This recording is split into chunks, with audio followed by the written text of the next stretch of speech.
Well, it's quite fitting that today is the 48th anniversary of the 1978 blizzard, as the Miami Valley is digging out from a record-breaking snowfall just overnight.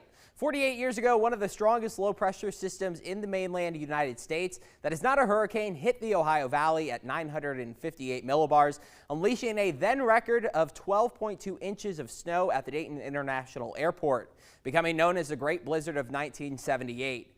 Winds were reported up to nearly 70 miles per hour in Columbus, with snowdrifts up to 25 feet tall, burying cars completely.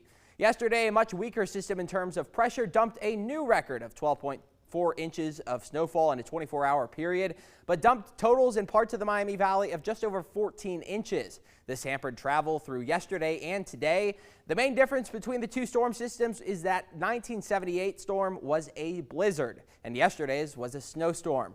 A blizzard must meet three criteria: 3 hours of sustained wind of 35 miles per hour or greater, and 3 hours in a row of generally a quarter mile of visibility or lower, and enough snow to reduce visibility.